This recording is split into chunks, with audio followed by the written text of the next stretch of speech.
Hi, everybody. Welcome to the Santita Jackson Show on AM 950 Radio, the voice of progressive Minnesota. Meet the Santita Jackson Morning Stars, if you will, on the Santita Jackson Show YouTube channel. Everybody has something to say. You want to meet everyone over there. It's the most wonderful family that you could ever be a part of. And then the Santita Jackson and Friends Facebook page. Any other Facebook page, please. I can't be your friend there. But I want you to be part of the Santita Jackson and Friends family, Santita Jackson and Friends family on Facebook. And meet me on Twitter at Santita J. At Santita J. And there's also the Santita Jackson Show. Today, oh boy, we have got a lot to talk about. Listen to Michigan. That campaign. How did it go? Why are so many Democrats, elected officials, and the DNC, they are very, very worried, filled with consternation and concern about what this could mean for President Biden. Even though he has been sweeping through the primaries, the fact is, there's a story behind the story. For example, in South Carolina, while he got more than 90% of the vote, in 2020, 14% turned out. But in 2024, only 4% turned out. Is that a harbinger of bad things?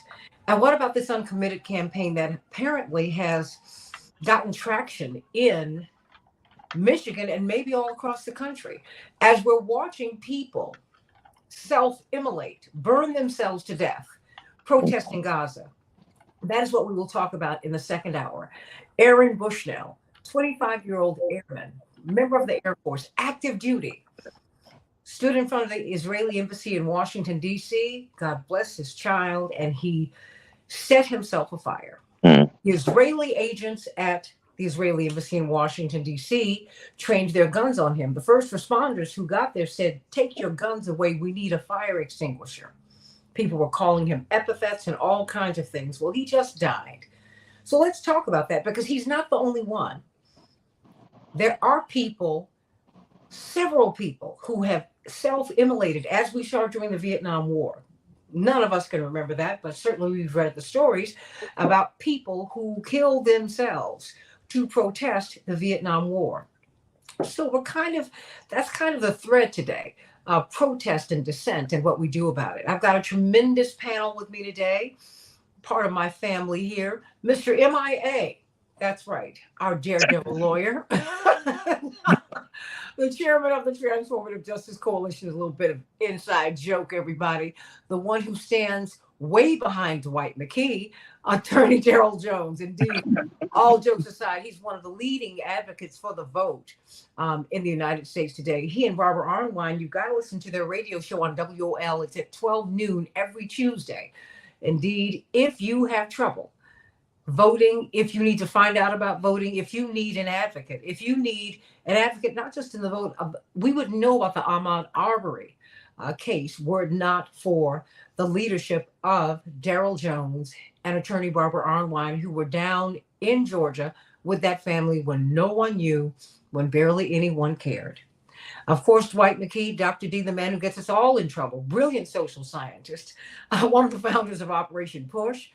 He's an official senior advisor to Dr. Cornel West in his presidential bid. He's the dean of the Ma'afa Redemption Project here in Chicago, Illinois.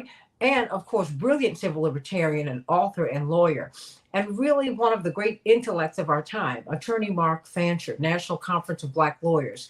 Well, we're going to pivot to another brilliant intellectual and dedicated bibliophile, a man after my own heart, who might even have more books than I. Ari Bloomcatz, the executive editor of In These Times magazine. I urge you to really support this magazine. This magazine and magazine, well, there are not that many like them.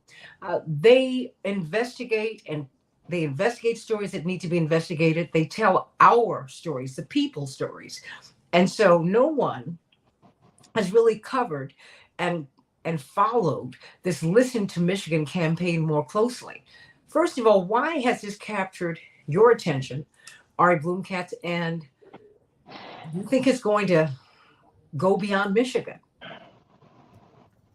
Thanks, Santita. And Hello, of course, to Mark and Dwight and Daryl. Um, I think that one of the reasons that Michigan and the uncommitted campaign here has caught on so much is because it is showing possibility right now where so many people thought there was none before. And it's showing like really quite a bit of opportunity for folks to vote their conscience and still participate in our electoral democracy and show up and say we care about the future of this country, we care about the future of this world, and this is how we're going to make a statement about it. And that's why I think it's caught on so much, is because we're in a time right now when everything seems so predetermined. Everything seems so set. Everything seems, why even try so many times, right? And I think for so many people in our movements for justice, that sort of impossibility is something we're up against a lot. Failure is something we feel all the time. And when there are cracks, when there are windows of possibility, when there are windows of hope, that these amazing organizers in Michigan are showing us right now, that is something that's so inspiring and something that everybody's really like eager to uplift and share and want to be a part of. Why do you think Democrats, the DNC, and really the Democratic establishment, Ari, before I kick this question to everybody else and so many others, why do you think they're so concerned? All over the news yesterday and today, the concern has been how Biden would fare. Even Gretchen Whitmer, the governor of Michigan, said, "You are helping Trump. It's only the primary, Ari." I mean, aren't we supposed to? When am I going to have the opportunity to share? I mean, to speak my mind. Aren't we supposed to settle all of this at the convention if we have questions, right? Yeah, I mean, I think we've seen something interesting from the Biden administration and the Democratic establishment as a whole, right? Which is that they have continued to try and publicly posture like everything's okay.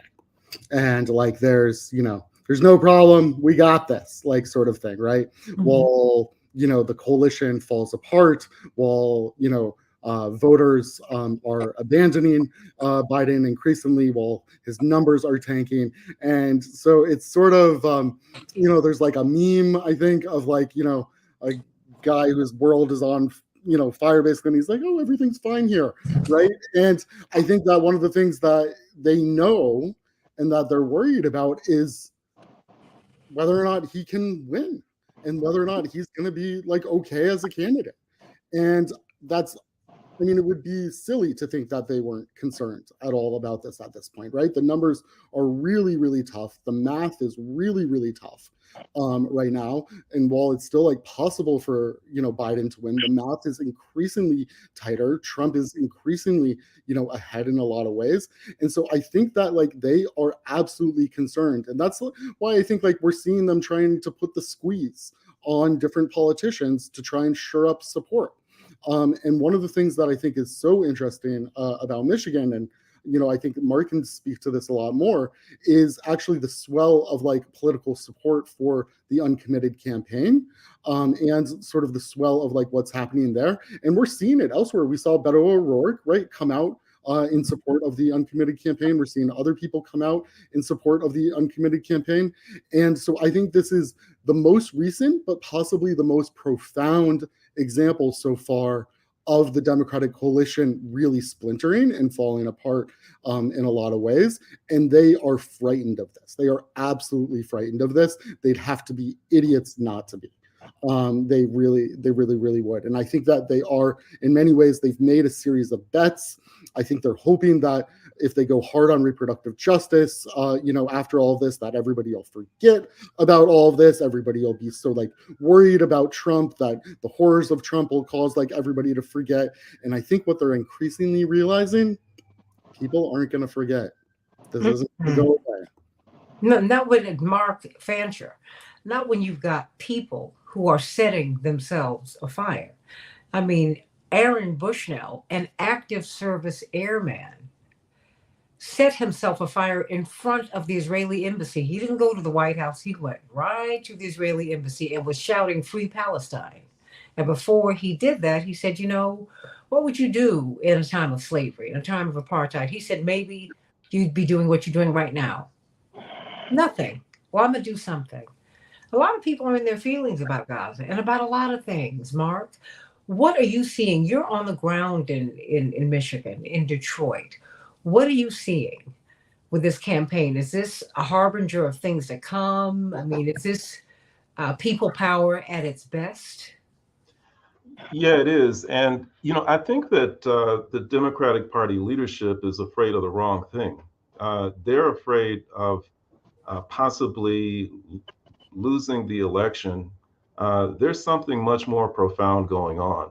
I think that people are, their level of consciousness is rising to unprecedented levels. I think for the first time, maybe in the history of this country, I think that many more people than usual are able to see with great clarity the realities of how the world works politically and economically. And they understand the true role that Zionism has played with respect to the imperial project. All of these things are coming into sharp focus, sharp relief for them. And it has taken this entire question beyond the realm of just an election or electoral politics generally. I think people are beginning to question what kind of a country are we? What kind of people are actually leading us? And to demonstrate the extent to which the Democratic Party leadership doesn't get it, Gretchen Whitmer, as part of her rhetoric, talks in terms of, well, people need to realize that not supporting Biden means that we're faced with having Trump as president. But I think people are asking a real question. Well, you're asking us to compare a man who imposes a Muslim ban with a man who doesn't just keep them out of the country, but who enables and facilitates the mass slaughter of thousands of Palestinians. And when you put it in terms of a moral question, is Biden really the better alternative? What kind of a man, just not what type of a politician or a president, but what type of a human being is able to tolerate and enable that type of conduct, and to not back down, even when there are universal demands for him to change course. What does that say about his character? What does that say about his humanity? And I think people are asking those kinds of questions more so than who's going to be the better president. And beyond that, I think that, and speaking personally, this whole uncommitted campaign feels very different. I know felt different to me. When I go to the polls routinely, I always vote for third party candidates and other people.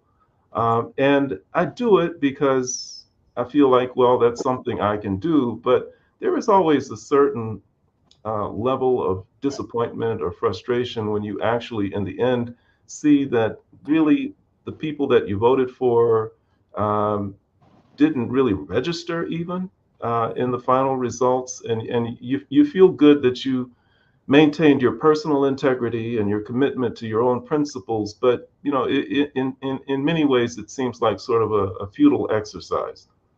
I didn't feel that way this morning. I felt that I was part of something that was going to count, that was going to make a difference. By voting uncommitted, this is going to make people. It's going to do something, Mhm. and I think that probably a lot of people are feeling that way. There's a high level of motivation among people here.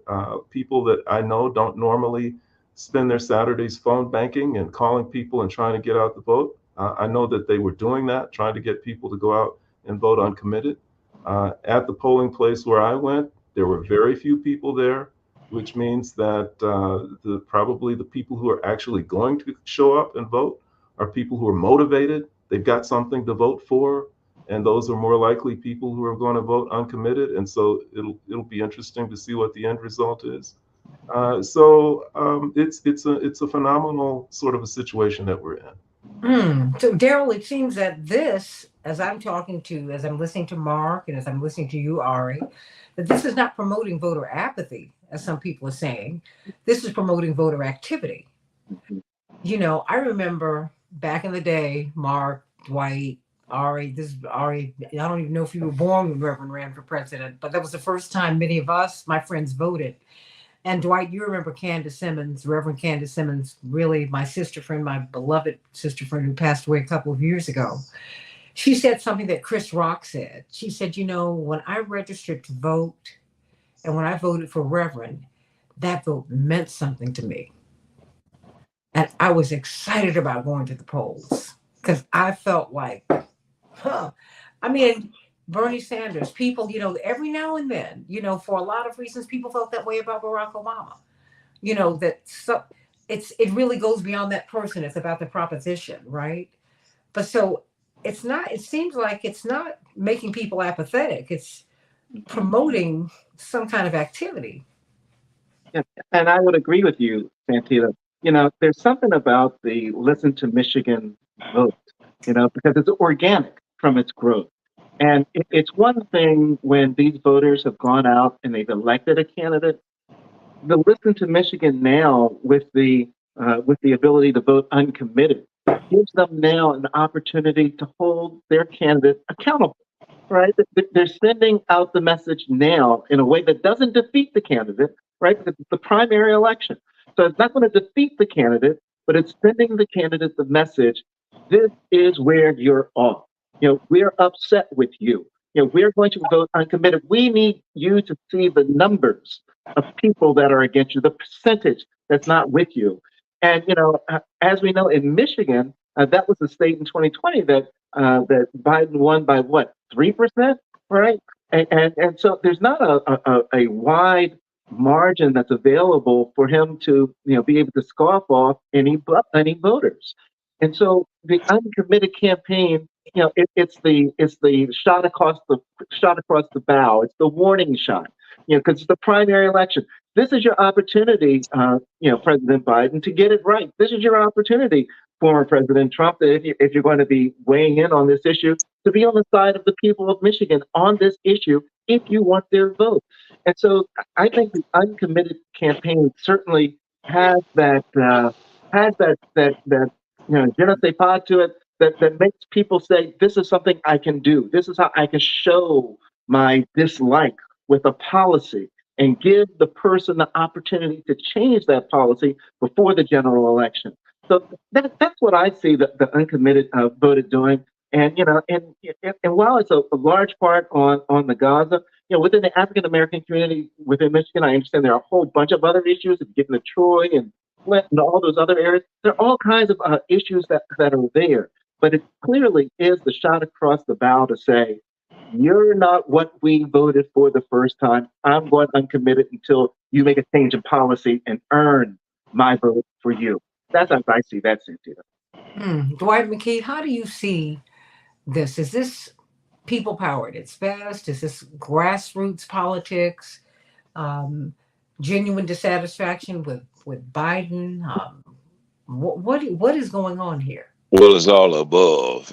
And what I think the DNC is beginning to see and understand that this is becoming strangely like 1968, and all of the conditions are there to reflect 1968. I remember that they started Vietnam protests started with the Buddhist monks set themselves ablaze, and that took the discussion in a very focused direction, and it became a real act of protest. And many of them died from setting themselves ablaze. So we're starting this year with that situation, with not Buddhist monks as it was in Vietnam, but United States servicemen putting themselves Dwight, ablaze, Dwight, active duty. active duty in front of the embassy to make sure everybody understand what the point is.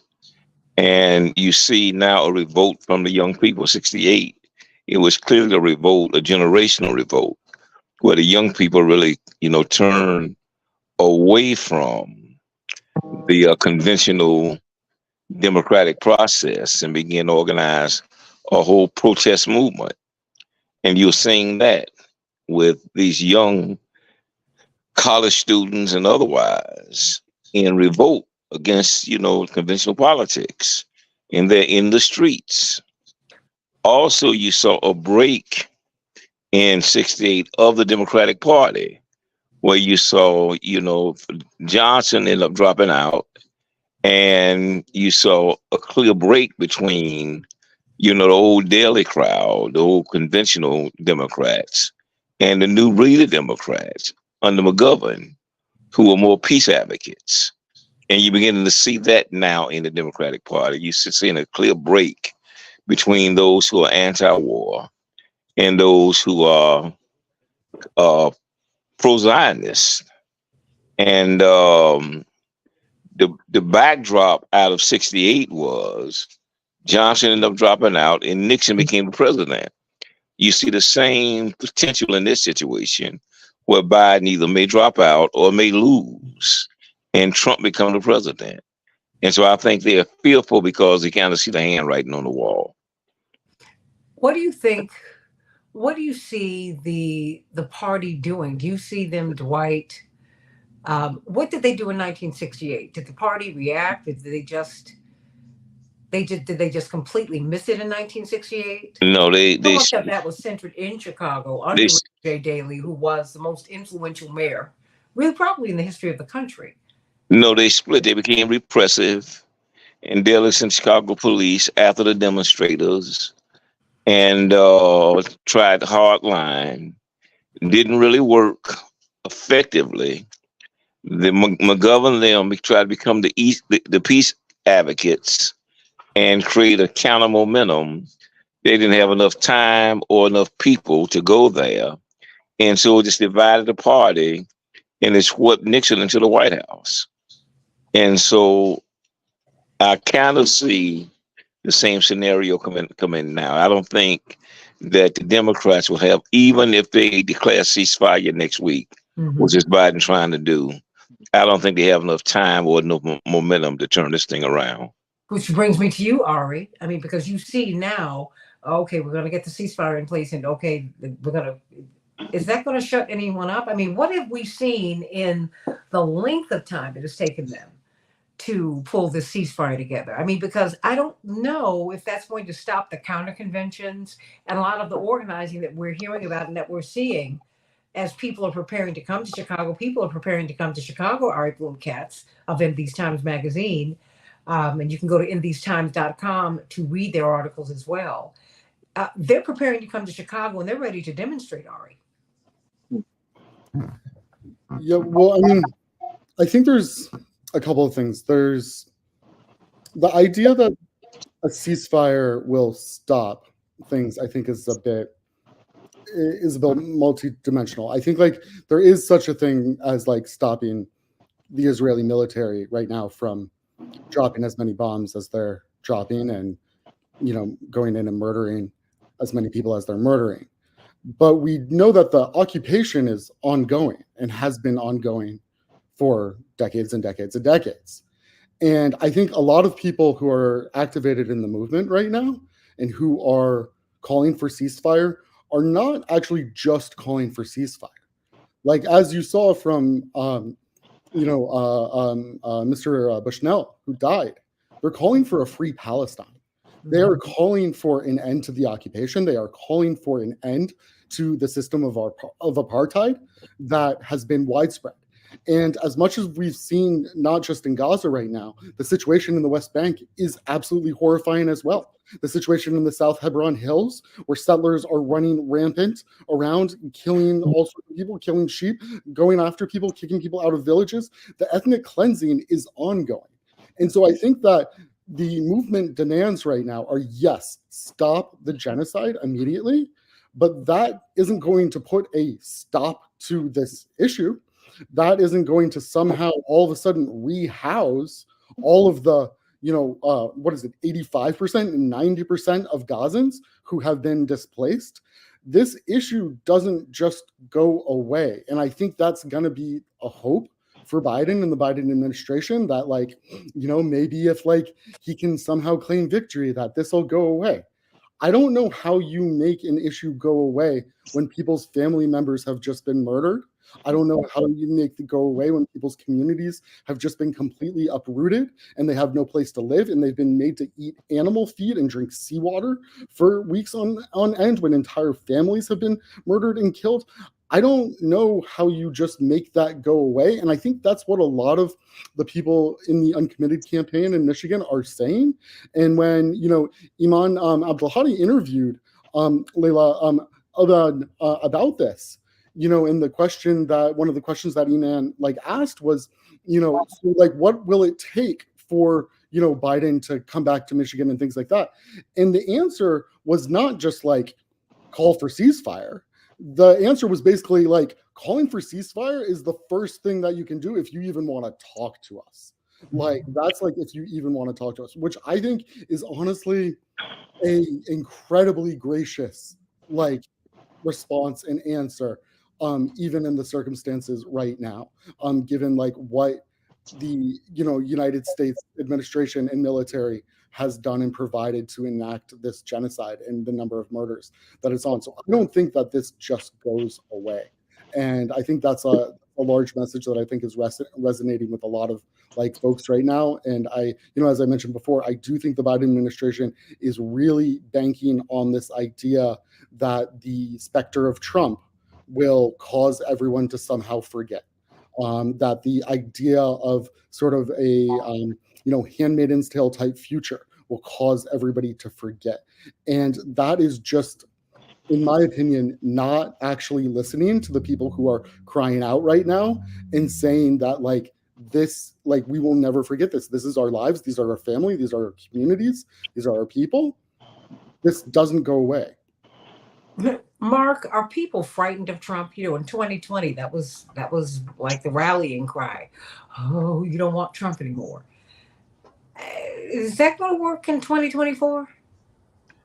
Oh, no, I don't think so, because I think Ari is exactly right that people have moved in many ways beyond the question of who's going to be the president. I think people are really shaken by what they've witnessed in Gaza. I mean, the idea of imperialists engaging in mass mayhem and violence is nothing new.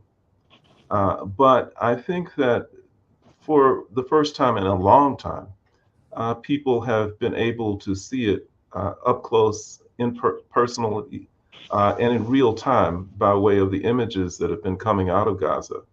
And I think it has really shaken people up. And I think it's caused them to question what kind of a country are we?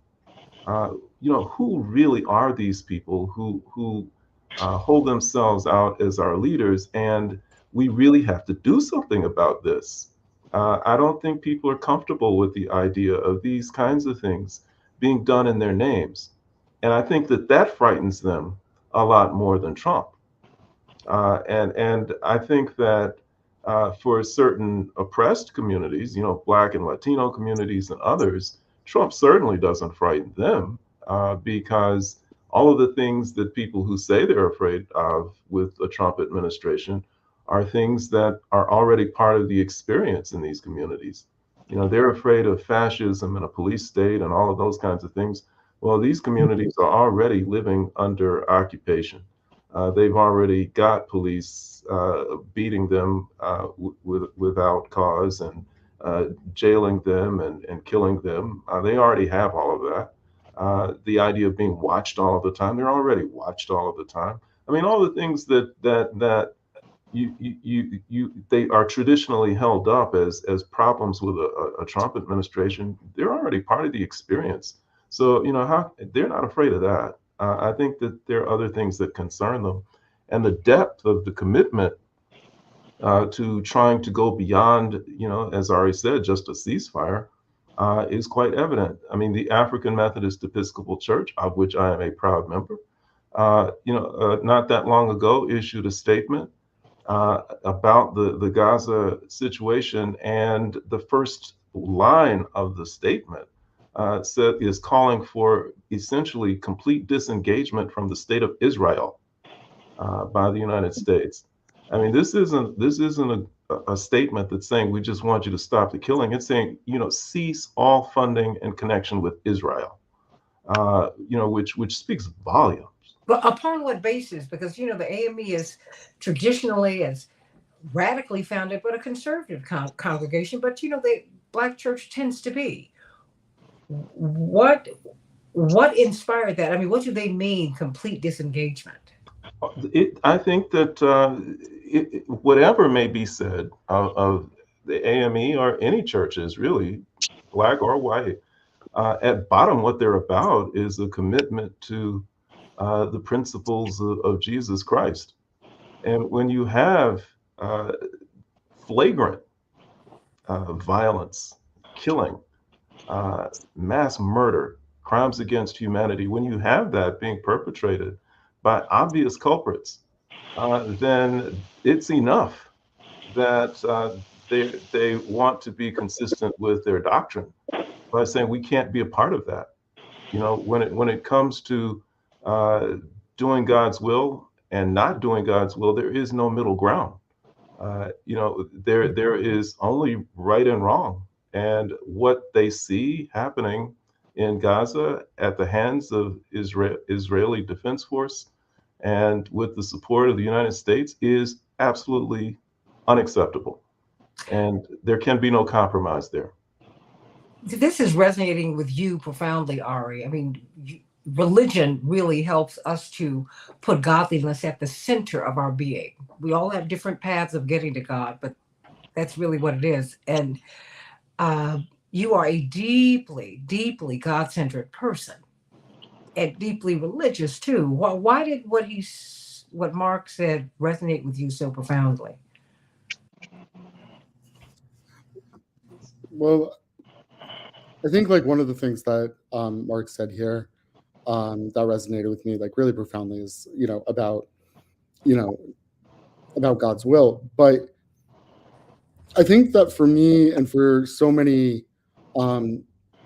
progressive Jews, both in the United States and Israel and like across the world, we have long seen like a wild like manipulation and I would say like perverse like dysfunction of Judaism in the name being weaponized in the name of killing Palestinians, displacing Palestinians, ethnic cleansing of Palestinians. And there's been in many ways this sort of like conflation of Judaism and land, Judaism and Israel as like one thing, which we know is like not accurate, which we know is not true. And so, a lot of folks that I organize with Jewish Voice for Peace, with If Not Now, Center for Jewish Nonviolence, JFREG, other organizations as well, we're fighting back a lot against what we see as the manipulation of our religion in weaponization of murder, of genocide. And, there are, one of the banners that, of course, we carry is, never again is now. Right. That's like something like we talk about. Right. And many people in the movement, not myself, but many of my comrades in the movement are children and are are grandchildren of Holocaust survivors or who have had Holocaust survivors in their family. And it is wild for us to see Jews committing genocide. It's been wild for us to see Jews acting as occupiers in between systems of apartheid and ethnic cleansing for a long time, and now to enact genocide as well. And that's why we wear T-shirts that say "Not in our name." That's why we say "Never again is now," because we are fighting deeply against this perversion of Judaism, deeply against this perversion of our identities, of who we are, of what we've been taught to do. I mean, you will be hard pressed to find a Jewish American, a progressive Jewish American who is not taught as a kid to believe in tikkun olam, the idea that to heal the world, right? That this is like center. You'd be hard pressed to find someone who doesn't know the phrase that to kill one person is to kill an entire world, right? These are things we actually believe. These are not things that we like, like are just like sayings for us. These are things we actually believe. And then for there to be like, for Jews to be committing, and Israelis to be committing, a genocide, like when this, like how many worlds have died? How much murder has happened? And this is not us. This is not our. This is not Judaism. This is not us, and that's why Sorry, I'm talking too much here, but this is why. No, you're not. I mean, resonated so deeply. No, you're not. I mean, people feel this profoundly, and I think that particularly being Jewish.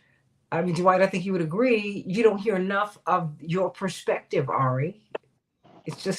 And you need to be heard. It's just I need to hear more from all churches, quite frankly, about this. I mean, if you want to keep it 100, because there was a split over the civil rights movement, which Dwight lived through and saw.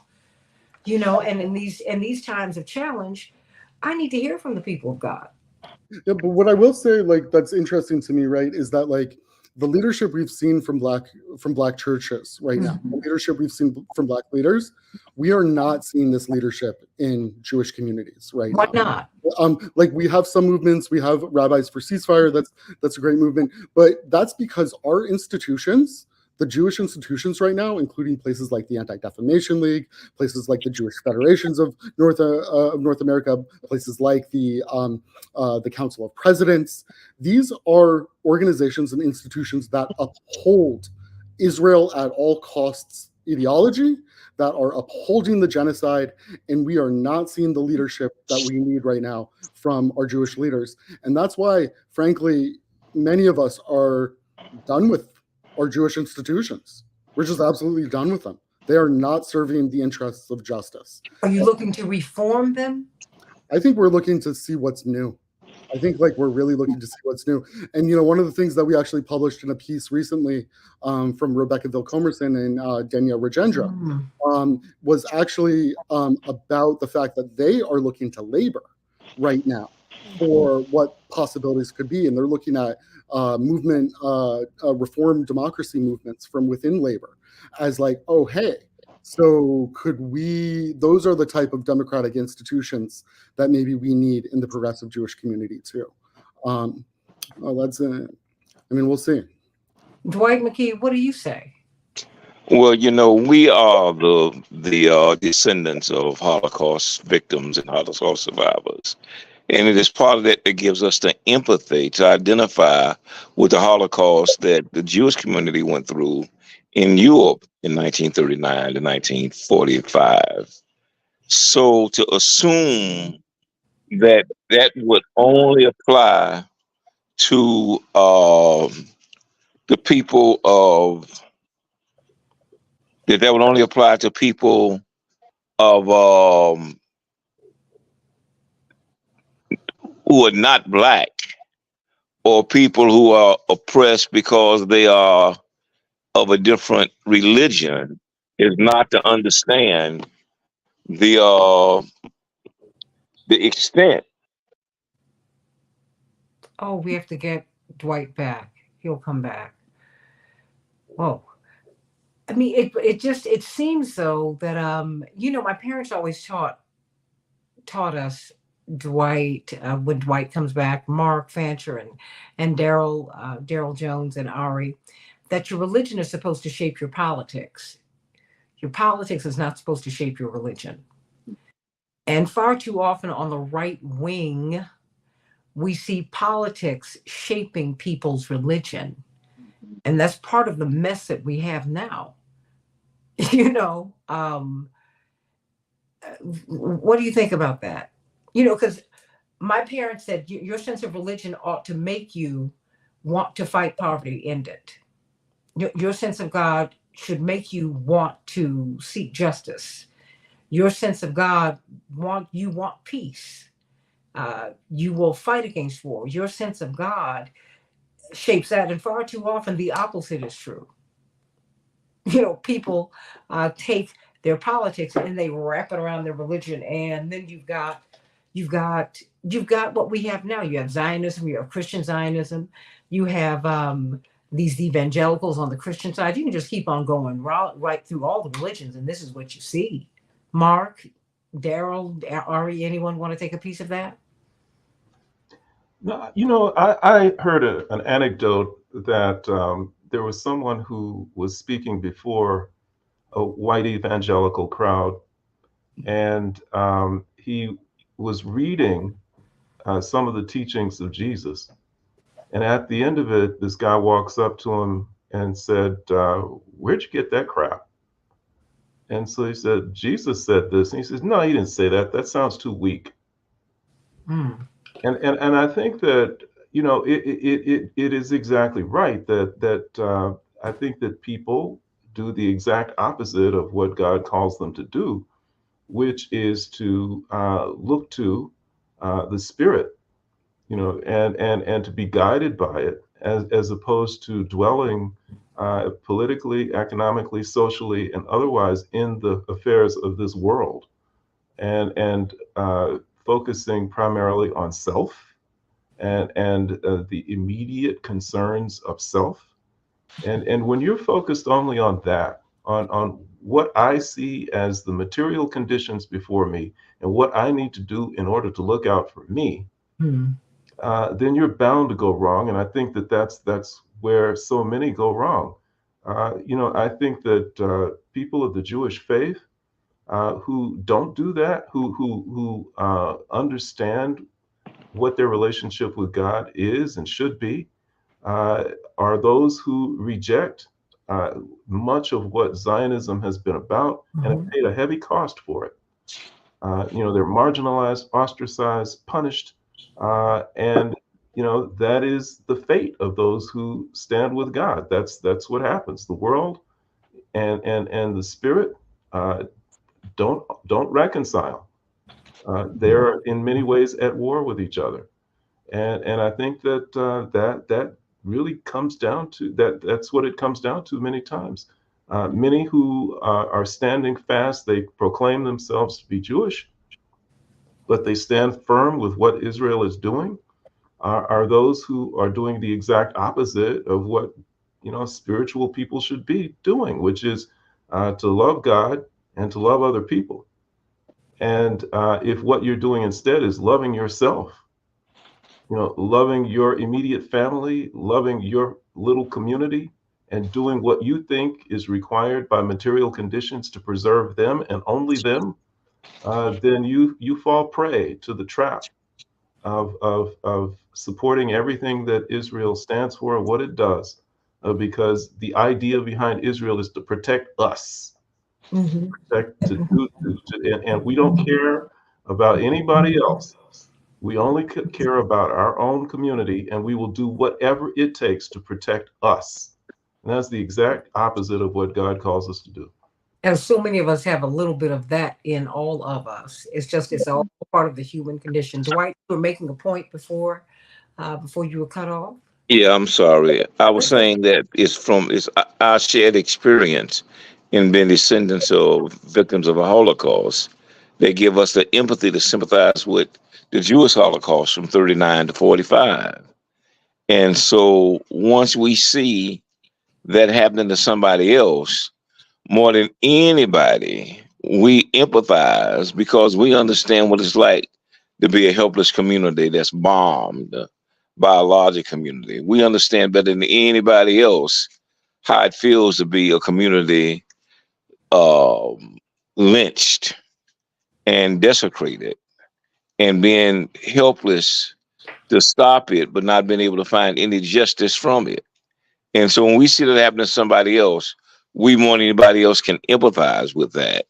And if any community uh, have a need to protest that and to contest that, it's us, it's our community, because it's a shared experience that we've been going through for about 400 years, as have the natives here. So I'm sure you find a certain empathy with that community.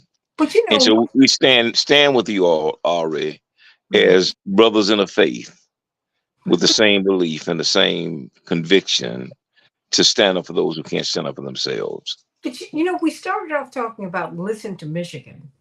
And every time we start off with one of these political discussions, particularly around this issue, we end up here. It becomes like, Ari, it's a moral question, right? We always end up here. Why? Why do you think that? Why do you think that is? Give me a minute. Well, I mean, I think like On the table.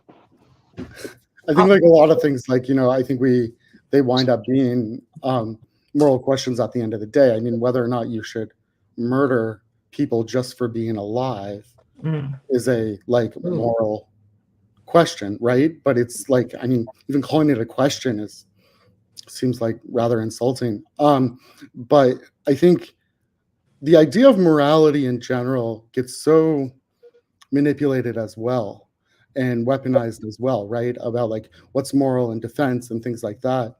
And as I mentioned before, like for me, a lot of this stuff like comes back to whether or not people are willing to live up to the convictions that they hold so true to themselves, right? And like this is something that like we've seen like over and over again, right?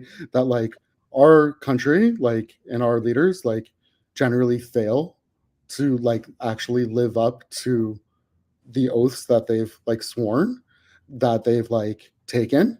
We've seen like our politicians right now not live up to the idea that they actually represent people and should vote and act in ways that help the people that they're supposed to like represent.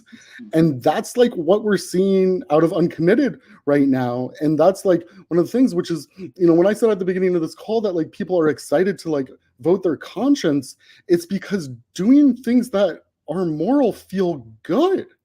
Like they feel genuinely good. And like nothing feels very good right now except for like maybe standing up for what is right. And so for the Jewish communities right now, as I mentioned, the ideas of like tikkun olam, the idea of, to murder one person or to kill a person is to kill an entire world. But there's another saying too, which is like a mandate for Jews. And it's justice, justice you shall pursue. And that is something that we're also taught over and over again, that should be the mandate for our lives. That should be the mandate for what we aim to achieve in this world, that it should be justice, justice, justice over again. And you actually hear it twice in that saying. It's justice, justice you shall pursue. And this to me is so critical. And for me, it's about whether or not American Jews in particular right now are prepared to live up to what they know is right, are prepared to actually stay true to their convictions, or whether or not they think that somehow murdering 30,000 people is somehow part of justice. I don't know how they came up with that. I don't understand it. I really, really don't. I only have about 3.5 minutes left here, and I want to give each of you an opportunity to close. Literally, I'll give each of you about a minute. Daryl, what would you like to say? First, let me salute Ari and all of those Jewish people that are taking the position that Ari is taking, because it's got to take a lot of guts. It's got to really take a lot of backbone to stand on your principle when you know that many of your faith are in a different camp or are taking a different position. And when you're going against people that are in your faith, there's no greater fight that you're going to encounter, because you're going against what really makes you, right? What you stand for, your faith and your principle. So I've got to commend Ari for being willing to stand for the human morality over to the religious loyalty, right? It's really, really what it is. And I've just got to really commend them. And I just, close with the question of the young Palestinian kids, because they're over nearly 50% of the population in Gaza that are being either killed or maimed. And I close with what Ari said. If you're one of those kids, justice, justice, you shall pursue. Those kids are also going to pursue justice. And we got to think about that globally. That's where I'll close with it, Santita. Mark Fancher. No, I just think that we are in a phenomenal moment and we should recognize it. I don't think that God introduces evil into the world, Mm. but when it does make its appearance, he does have a way of flipping the script and use exposing its potential to bring about great good. I think we're in a moment now when people are able to see the evil for all that it is, and if we act in the way that we should, we can transform what has been a horrific tragedy into a great leap forward for the planet on a moral level. Mm. Ari, 1 minute for you. I think I've talked too much. I just want to say, Santita, like how much I appreciate you and the platform that you've provided here, and how much it's great, Daryl, Mark, and Dwight, as always, to be on the call with you. There's so few people, Santita, that are providing platforms for critical discussions about all of these issues, about morality, about politics, about what it really means for working people and for everyday people. And Santita, you're just really amazing for providing these platforms. Well, you're a godsend, and you know that's what this is for, because we're family. And the human family, we've got a lot to work out, but I promise you, I believe in us, and I know that we can. Dwight, 30 seconds for you, and I do mean a tight 30. Oh, we can't hear you, Dwight. Oh, that's my fault. That's my fault. That's my fault, because we had a little background noise. So, Dwight, All 30 right, be encouraged because you're swimming upstream. Contrary to the mythology, most blacks were not with Dr. King. Mm. Most blacks were not with Jesse Jackson. Most blacks were not with Malcolm X. Is that you are always going to find resistance, even from your own people there. But if you just, Dr. King said, but the arc of the universe is long, but it bends toward justice. So if you just hold on to the moral imperative, at some point, it's going to take you right back to justice. Justice, justice, as you would say. You shall pursue. I You love shall pursue. everybody. Stay tuned for the second hour of the Santita Jackson Show here on AM 950 Radio, the voice of progressive Minnesota, and on the Santita Jackson Show YouTube channel. People are killing themselves over Gaza. It is that in that context that Aaron Bushnell, a 25-year-old active service Air Force member, set himself afire in front of the Israeli embassy. He just died. Let's talk about that, because more and more people are doing that in 2024. Back with more of the Santita Jackson Show here on AM 950 Radio in just a few minutes.